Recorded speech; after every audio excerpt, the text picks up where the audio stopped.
Ես երբ ելույթ ունենամ Ռոբերտ Քոչարյան անունը հնչի, ասելու եմ կաշառակեր Ռոբերտ Քոչարյանը եւ այլն եւ այդպես շարունակ։ Պարոն Քոչարյան, Ռոբերտ Քոչարյանը վարչապետ Նիկոլ Փաշինյանի եւ Ազգային ժողովի նախագահ Ալեն Սիմոնյանի դեմ երկուսի դեմ էլ դատական հայցեր են ներկայացրել։ Վարչապետի դեմ ներկայացրած հայցով Քոչարյանը պահանջում է հերքել հունիսի 5-ին կառավարության նիստում վարչապետի հնչեցրած եւ այնուհետեւ Facebook-յան իր էջում գրառում կատարած խոսքը։ Ես մեջբերեմ դա։ Վարչապետն արձանագրել էր, որ Հայաստանի երկրորդ նախագահի պաշտոնը զբաղեցրած անձը կաշառակեր է։ Հիմա ինչու է ըստ ձեզ նեղ սրտել, հա, միլիոնավոր գույքեր ունեցող, հա, ու դրա մեջ մեղադրվող Ռոբերտ Քոչարյանը եւ ինչու է նա սա փորձում, հա, ինչն է փորձում հերքել տալ։ Ինքը հերքելու խնդիր չի լուծում, ինքը մեզ զբաղացնում է։ Դատական հայց, դատական նիստեր, ցկցկվող դատական նիստեր։ Վերջին հաշվով դատական նիստերը ինչ հեռանկար ունի իր համար եւ այդ դատական նիստերը ինչ մեզ կփոխանցի պարոն Փաշինյանի ուրեմն հնչեցրած տեսակետի վերաբերյալ։ Վերջին հաշվով Ռոբերտ Քոչարյանը ըստ էության արագացված դատական process-ի ընթացքում ընդունել է ինչ որ բաներ, որը հնչեցրեց հանրապետության վարչապետը։ Հիմա ինքը հայցով բնականաբար եւ ուշադրություն աշեղում եւ զբաղմունք հաստեղծում մեր համար, որովհետեւ ինքը մնա ուշադրության կենտրոնում եւ ստվերվի այն հիմնական խնդիրը, որը կապված է իր անձի հետ, իր պաշտոնավարման տարիների հետ, ապօրինի գույքի հետ, մարտի 1-ի հետ, այդպես շարունակ։ Եվ արդեն քաղաքական իրենց օրակարգը ուրվագծել են եւ բնականաբար օգտագործելու են դատական գործընթացները իրենց հետ կապված խնդիրները դատարանի միջոցով քաղաքականացնել եւ մնալ ստվերում։ Հիմնական հարցերից մնալ ստվերում։ Այդ է խնդիրը։ Այն ինչի մեջ ինքը մեղադրվում է, գոնե գիտի, որ ամեն ինչ ճիշտ է, եւ մեր ժողովուրդն էլ գիտի, որ ճիշտ է։ Շատ դեպքերում դրանց իրավական, հա, փաստացի հիմնավորումները բոլորը դրանց են, ամեն մի ասած բառի կամ քրեական գործի հիմքում։ Հիմա դա չի խնդիրը։ Եթե ինքը մարտի 1-ի հետ առերեսվում է արդեն երկրորդ անգամ, իսկ առաջին անգամ իրեն կարողացան դատական համակարգի ուրեմն ձգձգումների շնորհիվ դատաքննական փուլ չմտնեն, որպեսզի այդ հատորները, որոնք ապացուցում են այդ ժամանակվա իշխանությունների գործողությունները, որի արդյունքում 10 մարդ է զոհվել, դա կներեք իրենց հաջողելա, չէ՞։ Այսինքն դատական համակարգն են էլի օգտագործել իրենց վրա եղած մեղադրանքներից խուսափելու համար։ Հիմա նույն փորձն է արվում, որովհետև ըստ էության քրեական գործերի հիմքում դրված փաստացի նյութերի մասին չի խոսում, հերքի։ Տեսեք, դատախազությունը տվել է տասնյակ կանոններ։ Մինչև Հայաստան գալը իրենք մեկ կանոն երևի ունեցել են իրենց շարժական գույքը, որը շատ հեռու է այն գույքից, որը այսօր իրենք տնօրինում են կամ գույքերից շարժական, եւ անշարժ գույքերի այդ ծավալը բիզնես միջավայրում ձևավորված հսկայական ուրեմն հասցեներ, կղզիներ եւ այլն, որը երբեք չի հերքվել։ Այդ թող հերքեն դրանք, բայց երբ որ լրագրողները գնում են իր հետ հանդիպման, ինքը ասում է մենք ամեն ինչ հայտարարագրել ենք։ Բայց մինչև հայտարարագրելը, մինչև պաշտոնավարումը դուք չեք ունեցել։ Սա հարցն էլ է դա։ Եթե դուք այդ պաշտոնը չունենայիք, դուք այս գույքը կունենայիք եւ այդ գույքը հիմա ձեզ է պատկանում, թե մեր երկրի, մեր ժողովրդին, որոնք պետքա այդ միջոցները ծախսեին այլ նպատակների համար, օրինակ անվտանգային խնդիրների լուծման համար։ Գոնե Արցախում։ Վերջին հաշվով Արցախի հայտարարությունից հետո հսկայական գումարներ անցել են տարբեր մարդկանց ձեռքը եւ այդ միջոցները, եթե ճիշտ տնօրինվեին, կարող ենք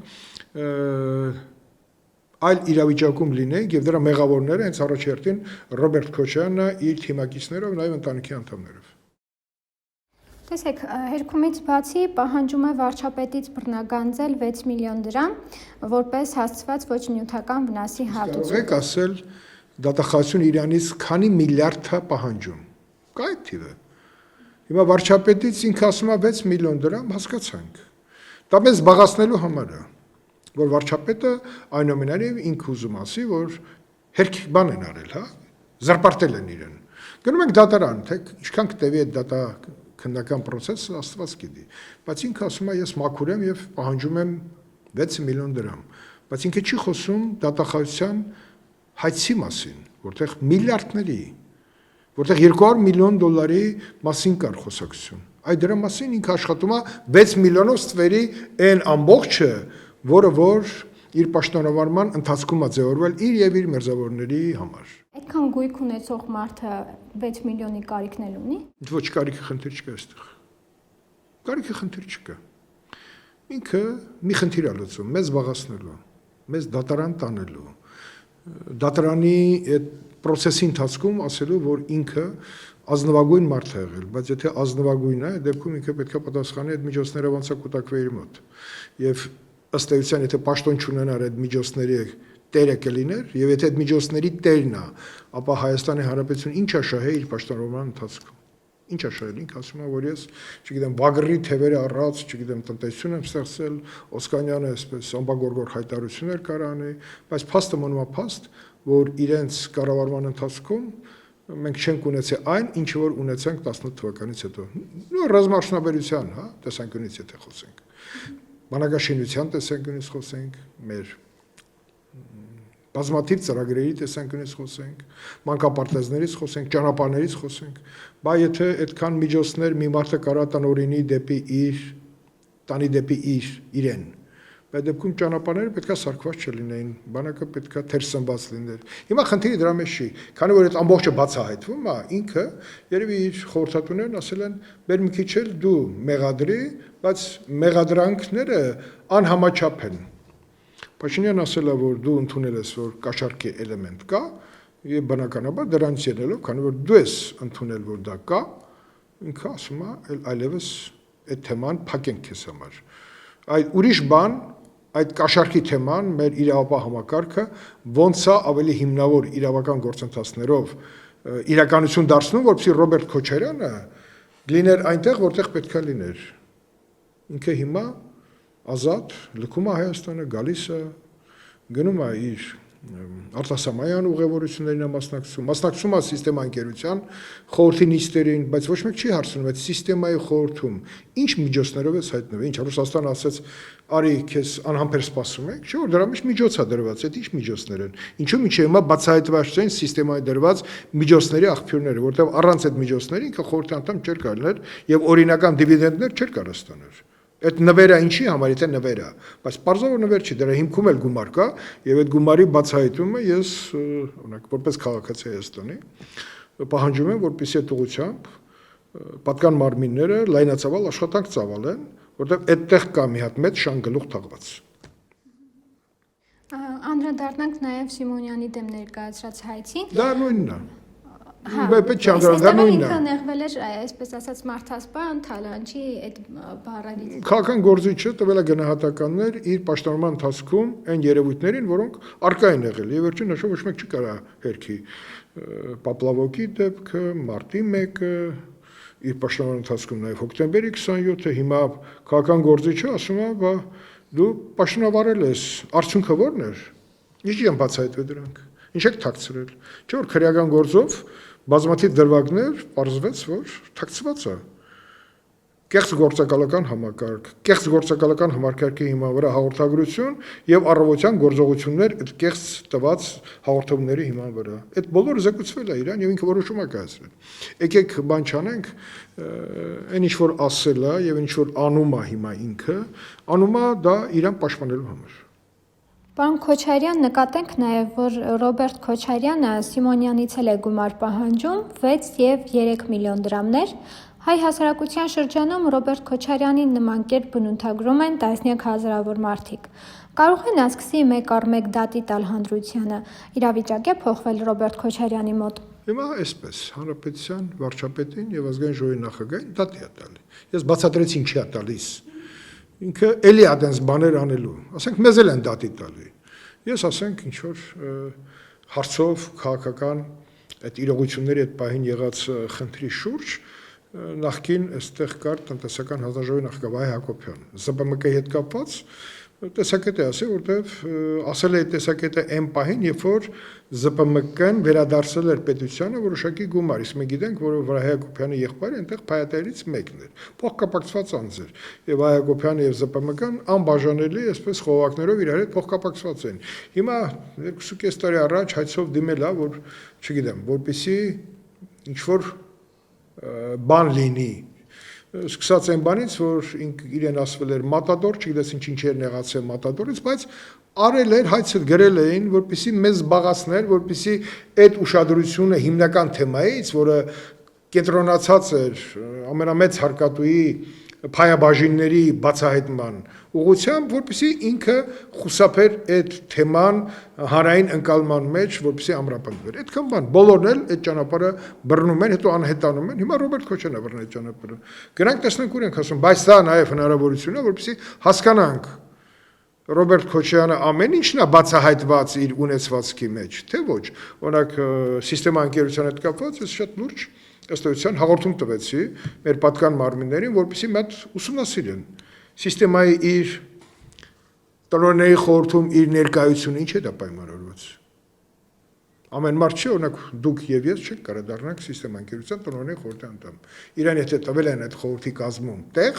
եւ դրանից դիվիդենդ է ստանում, բարձր չէ ինքը սովորը Հայաստանում է։ Նշանակում է այնտեղ կա ինչ որ մի փայաբաժին, որը դեռ բացահայտված չի։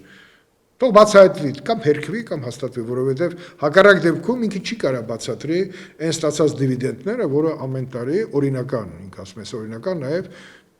միլիոնների հաստող եկամուտ ունեմ այդտեղից։ Այդ ո՞նց է լինում։ Դուք էլ ձեր խոսքում անդրադարձաք, ինչու է նա մինչև հիմա ազատության մեջ, բայց ինչու մեր դատական համակարգը ինչու է դանդաղում ու երբ է այսպես ասած տեղից շարժվելու, որ ի վերջո հասարակության այդ դժգոհությունն էլ արդարացվի, որ մինչև հիմա խոսում են, թե ինչու է Ռոբերտ Քոչարյանը կամ նախկին իշխանության ներկայացուցիչները, որոնք տարբեր մեղադրանքներով անցնում են, մինչև հիմա ազատության մեջ։ Բայց դուք այդ հարցի պատասխանը այնքան լավ գիտեք։ Սկսած թե ովքեր են դառնում դատավորներ, ոնց են դառնում կրթական, համակարգից սկսած մեկ բուհ է եղել, որ տվել է այդ կադրային ընթացքը։ Դա պետական համալսարանի իրավաբանական ֆակուլտետն է։ Հետո էլի բուհեր ձևավորվեցին, որտեղ տալիս են իրավական կրթություն, եւ նրանք մասնակցում են այն գործընթացներին, որտեղ դիդարն դատավոր, դատախազ, քննիչ եւ այլն։ Բազմաշերտ է այդ ամենը, բայց բազմաթիվ են այն մարդիկ, որոնք տարիներ շարունակ, վերջին հաշվով Ռոբերտ Քոչարյանը եւ Սերժ Սարգսյանը 20 տարի պաշտոնավարել են եւ իրենց որոշումներից է կախված եղել, թե ով որտեղ կարա հայտնվի համակարգերում եւ ինչ ծառայություններ պետք է մատուցի այդ պահին գործող իշխանությանը։ Եվ գաղտնիքը նաեւ դրա մեջ է, վերջին հաշվով 18 թվականի հեղափոխությունից հետո խնդիր կար օդում կախված, որ պետք է Թավշյա հեղափոխության արդյունքում waiting-ի, ուրեմն խնդիրը պետք է լուծվի, այսինքն բայց մենք դրա մասին խոսեցինք, ինչ որ ծրագրեր կազմվեցին, բայց այդ գաղափարը կաղաց։ Եղան առաջարկներ, որ պետք է հանգիստ իրավիճակում գնան փոփոխությունները, բայց մարդիկ էլ ասում են, որ ոնց որ թե տարիներ շատ անցել, բայց դատավորների պահվածքը շատ դեպքերում չի համապատասխանում այն նպատակներին, որը դրված է դատական այնպիսի համակարգ ունենալու մեջ, որի արդյունքում պետք է բացառվի ապօրինությունները, որովհետև պատկան մարմինները, եթե քննում են գործ եւ փոխանցում են դատական համակարգին, այդ քննության ընթացքում պետք է ավելի բացահայտվեն այն հիմնավորները, որոնք փաստարկված ուղարկված է դատարաններ։ Հիմա այդտեղ է խնդիրը։ Խնդիր ունենք չլուծված եւ այդ խնդիրը պետք է արագացում ստանա։ Եթե արագացումը դանդաղում է, ուշացած արդարադատությունը բերում է անվստահության մթնոլորտի ձևավորման։ Խոսքը գնում արդարադատություն, որը պետք է չուշանա։ Ձեր ասած անվստահության մթնոլորտից կարող են օգտվել իրեն գնդիմադիրները ու եթե Ռոբերտ Քոչարյանը, եթե չէ, մենք տեսնում ենք, որ իրենք հստակ մասնակցելու են 26 թվականի խնդրություններին, այս դեպքում Ռոբերտ Քոչարյանը հենց ինքը իր դեմքով կմասնակցի, թե արդեն որդու Լևոն Քոչարյանի միջոցով։ Ոնց ուզում են անեն, իրենք մի խնդիր են դրս տեսնում։ Իրենք ասում են, պետքա գործող իշխանությունը եւ նրա ղեկավարը չլինեն, թե ինչ ծրագրով պետք է իրեն գան, դրա մասին չի խոսում, չկա այդպիսի ծրագիր։ Իրենց ծրագիրը մնացել է նախկինի տրամաբանության մեջ։ Իշխանություն, որպեսզի մենք մեզ լավ զգանք, մեր երեխաները լավ զգան։ Եթե այսքան տարել ենք, հարստացել ենք, պետք է տասնապատենք։ Խոսքը դրա մասին է, բայց այն ինչը որ իրենց վտանգ է ներկայացնում, նույն ապօրինի գույքի հայցադիմումները պետության կողմից